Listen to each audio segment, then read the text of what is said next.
Welcome back to another Game Week Monday, Vols fans. This is the Bluechip Breakdown, and I'm your host, Bull. We have Kentucky this week. They're not a very good football team, so we're going to be wearing our dark mode jerseys. I wish that we'd wear that versus some better competition sometimes, but either way, today we're going to be breaking down Kentucky's offense versus Tennessee's defense. And as always, y'all, please do us a very big favor. Make sure to like and subscribe to the channel. I want to send a big shout out to all the members of this channel. Y'all are doing a great job of supporting us. And if you would like to also support us financially, then you can do so by clicking on the join button just below. You will get the exclusive film breakdowns that we like to do on this channel for the members only. Also, the people that are helping us by donating it to our Cash App, that's also huge. So thank you, thank you, thank you. If you would like to do so, then you can scan the Cash App QR code wherever that is on the screen and donate as little as $1. You can also click on the Cash App link that we have just below this video. All the other links will be down there as well. Thank y'all so much. Let's go ahead and jump into the video. All right, y'all, we're going to take a look at these stats with Kentucky's offense versus Tennessee's defense. Starting off with the total yards, Kentucky's offense is ranked number 119. Tennessee's defense is ranked number 3. Kentucky's scoring offense is ranked number 121. Tennessee's scoring defense is ranked number 3. And just as far as the sacks go, Kentucky is giving up 2.5 sacks per game. That's good for 103rd in the country. Tennessee is getting 2.1 sacks per game on defense. That's good for 57th in the country. On to the passing numbers. Kentucky's offense is ranked number 124 in passing yards, and Tennessee's passing defense is ranked number 21. Kentucky's offense is ranked number 85 in rushing, and Tennessee's rushing defense is ranked number 2. Just as far as third downs go, Kentucky is ranked number 82, and Tennessee is ranked number 1. That's awesome. I mean, I hope that we can stay there because we know that that's kind of been a problem for this team. Maybe not a major one, but it's kind of been a little bit of a problem for this defense over the past few seasons, but it's definitely picked up a ton. Now let's talk about red zone. Kentucky's ranked number 87 in red zone. Tennessee's ranked number 5. Kentucky is ranked number 72 in turnovers, and Tennessee is ranked number 63. So you can see just based off of the stats that we like to look at, Tennessee is just a lot better than Kentucky in almost every single category. Outside of like turnovers where it's a little close, but I mean, we'll see how things play out in this game. I don't think there's anything for us to have to worry about with Tennessee's defense, but we will go ahead and flip the page to Kentucky's key players on offense. And starting off at the top, we have Brock Vandagriff, who of course is Kentucky's quarterback. He transferred in from UGA, listed at 6'3", 217 pounds. He is a junior. His jersey number is number 12. So far this season, these are going to be like his per game averages. He's averaging 154.5 yards passing per game. He's only completing his passes at 57.1%. He's getting 7.1 yards per completion, and he has 6 touchdowns to 5 interceptions on the season as a whole.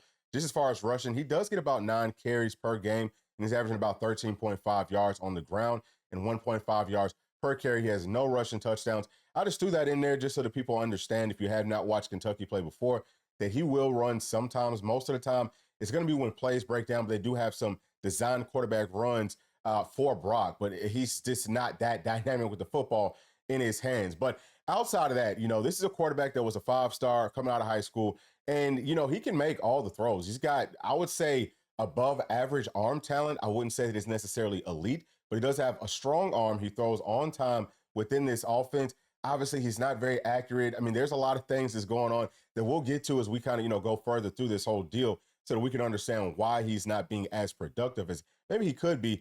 But the whole point here is that Brock Vandagriff is a very talented quarterback, and, you know, he can kind of make some things happen if we're not playing sound fundamental football. Let's go on to the next player, though. We've got Demi Sumo Kongbe. He is a running back. He's listed at 6 feet tall, 210 pounds. He's a senior. He's going to be number 0. On the season, he's averaging 11.5 carries per game, 52.3 yards on the ground, and 4.6 yards per carry. He has 4 touchdowns on the season. Now, he's a running back that's got, you know, pretty solid size for sure. I mean, that's like NFL prototype size. You know, he's got good speed. He's got good vision. He's going to run tough. You know, he's going to run hard. I think he sat the previous game out versus Auburn. But, yeah, I mean, he's a guy that Tennessee's going to have to come up, and we're going to have to make sure that we wrap him up, bring him to the ground, all those types of things. Because if we don't, then he's going to keep his legs churning. I would say that really from top to bottom, Kentucky has a team that plays very sound fundamental football. So he's just going to be one of those types of players, but I wouldn't necessarily consider him to be like a home run threat or anything like that. So next player is Jamarian Wilcox. He's another running back listed at 5'10", 197 pounds. He's a redshirt freshman number 10 on their roster. He's averaging 4.8 carries per game, 31.1 yards per game, 6.4 yards per carry, and he has 1 touchdown on the season. So he's the faster of these two running backs. Does a really nice job of finding those creases and just exploding through it. I've seen him make some catches out of the backfield, some too. He can kind of be shifty. He's going to run hard. Both of these players are going to run very hard. And I think that both of these running backs also do a nice job in their pass protection. It's not perfect, but you can just tell that they are willing to try to get in on those blocks. So there's some things for us to, kind of watch out for here. Definitely wouldn't say be concerned for our football team by any means, but, these are two very solid running backs. Let's go on to the next player, though. It's Dane Key. He's a 6'3", 210-pound wide receiver. He is a junior. He's going to be number 6 on their roster. He's averaging 4.8 catches per game, 73.3 yards per game, 15.1 yards per catch, and he has 2 touchdowns on the season. So he's a guy that can line up pretty much anywhere. I've seen him line up on the outside, inside. He runs really nice routes. He's very tough. This is the go-to guy. This is who they're looking to first. And really, there's only 2 wide receivers that get targeted primarily, but he's the one that we have got to make sure that not only, we try to bottle him up just as far as limiting the amount of times that he can make catches, but also after he makes a catch, you got to come up, you got to tackle him because he will fight for the extra yards. He can make you miss, and he can high point footballs. I think he tracks the football very well. So he's going to be a very special player, and he's going to be one that for sure we're going to have to try to slow down some in this game. The next player is going to be Barian Brown. He's another wide receiver listed at 6'1", 182 pounds. He is a junior. He's going to be number 7 on their roster. He's averaging 2.8 catches per game for 34.7 yards, and he's also averaging 12.1 yards per catch, and he has 3 touchdowns on the season. So he's more their slot wide receiver body. The thing about Kentucky is I've seen them do, a lot of times where only 2 wide receivers are going out on those routes because their offensive line, which we'll get to here in just a minute, does not do the best job of holding up for Brock. But either way, he's another very explosive wide receiver. He'll catch the ball on some screens, on some, end around types of deals, things like that. But he's another one that's very tough. So Tennessee, I would not say we're going to have our hands full in this game, but I would say that we're just going to have to kind of, watch out for some of these key players for Kentucky. All right, y'all, now let's take a quick look at Kentucky's offensive line with Pro Football Focus.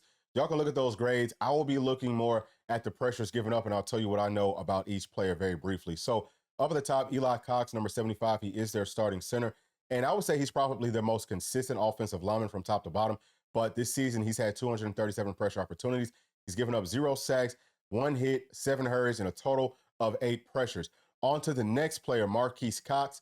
He's number 69, and he is their starting left tackle. And I would say that he has struggled some in some spurts. Let me tell you some about his numbers. He's had 235 pressure opportunities, given up 4 sacks, 2 hits, 10 hurries, and a total of 16 pressures. So he's a guy that I've seen get beat off the edge with speed, but also with secondary moves. But for the most part, y'all, he's actually pretty solid. The main thing that gets this entire offensive line are blitzes and stunts. They don't do a great job of picking that up. Auburn had a ton of success doing that last Saturday. Now let's go on to number 3, Jalen Farmer. He's going to be number 52, and he will be their starting right guard. This season, he's had 231 pressure opportunities. He's given up 1 sack, 1 hit, 5 hurries, and a total of 7 pressures. So this is a guy that looks strong in run blocking, but pass blocking, I would say not so much. I mean, obviously, he's mostly going to be working along with other players like the center or maybe the tackle with most of those blocks. But I think that if you can get him isolated, we should have an absolute field day going up against him. Now at number 4, we have Gerald Mincey. He's still number 54, and he's still playing at right tackle. The crazy thing is he transfers from Florida to Tennessee to Kentucky to play left tackle, and he's still on the right side. Either way, just looking at his numbers, he's had 176 pressure opportunities. Now, what this should tell you first and foremost is he still is not playing on a very consistent basis. He actually didn't play at all versus Auburn, so we'll see if he even goes versus Tennessee. I don't think that's a game that he wants to play in, especially not in Neyland. But either way, he's given up 2 sacks, 1 hit, 9 hurries, and a total of 12 pressures. But he looks about the same as he did with Tennessee, maybe taking a step back. Now let's come on down to number 5 and talk about Dylan Ray, who's their starting left guard. I think that he's all right. He's pretty solid. So far this season, he's had 142 pressure opportunities. He's given up 3 sacks, 5 hurries, and 8 total pressures. So he is pretty solid, but just like everybody else, I think that he will struggle versus our front. Now let's skip on down to number 7, Malachi Wood. He's number 71. He's the guy that came in at right tackle for Gerald Mincey in the previous game. Take a look at these numbers. He's only had 60 pressure opportunities. He's given up 1 sack, 1 hit, 5 hurries, and a total of 7 pressures. And his efficiency is at 93.3%. I think that's the lowest out of all their offensive linemen.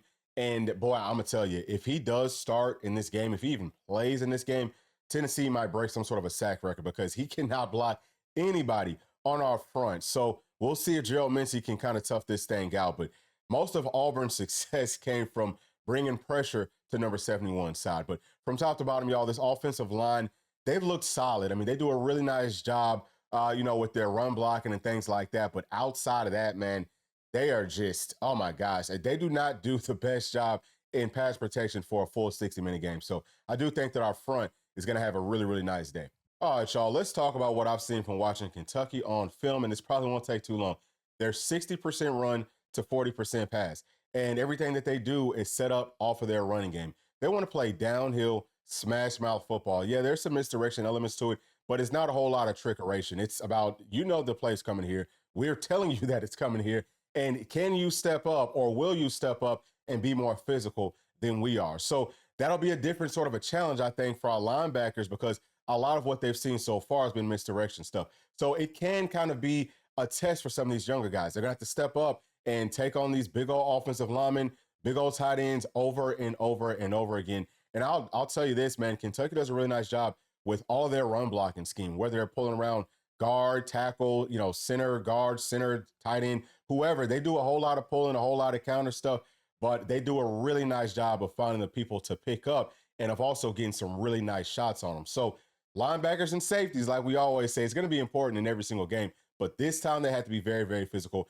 But I do think that our front four, those guys should do a really nice job just of keeping those linebackers clean for the most part. Tennessee will probably run a lot more 4-3, where we have 3, linebackers to kind of roam around. You could probably run that for like 80% of this game and be just fine, just because there's not a whole lot of issues with their tight ends going out and making catches. They don't target them as much. Most of their passing game is going to be off of max protection, especially if they can't block you, which we saw versus Auburn. There's only going to be, 2 guys going out for routes. And this entire game is going to be pretty simple for Tennessee. If we stop Kentucky's running game, we're going to stop everything that they like to do. Now, I also want to talk some about the backup quarterback, Gavin Wimsatt. He can come in, and most of the time, he's kind of like that wildcat player. They like to run the football with him a ton. He can also throw the football. Now, he played for about maybe a quarter and a half versus Auburn. And, I saw him make some nice throws. Most of them weren't very accurate. I think he's only completing his passes at 40% or something. So he's not that much of a, issue as a passer. But just the simple fact that he can make those passes and he can also run, I think that they can maybe pose some problems for Tennessee. But, yeah, I mean, they're going to use both of their quarterbacks in their running game, as much as they possibly can. They just want to try to control the clock, control the ball, and try to keep Tennessee's offense off of the field. So that third down stat that we looked at with Tennessee being number 1 in the country on third down should be critical in this game. I'm just going to tell you right here, right now, Tennessee's defense from top to bottom, we should see several plays being made. This is a game that the secondary, look, this is y'all's chance to get several interceptions, okay? Pick sixes, all of that, because the quarterbacks are going to throw it to you because a lot of times they're running for their life, throwing off of their back foot. And like we talked about, they only have 2 options to even pass the football to. We should have, 4, maybe 5 guys still in coverage. So I think that Tennessee will have several turnovers in this game. I think we'll see several sacks, all of that good stuff. But that's pretty much it. This is a game that Tennessee's defense should be very, very dominant in. I don't have a whole lot more to add to it. But if y'all do have some more thoughts, please leave them down in the comments section. And as always, thank you for sticking all the way to the end. Please make sure to like, subscribe, hit that notification bell, share with your friends, family, and other volunteer fans. We'll see you on the next one. Thanks. Peace.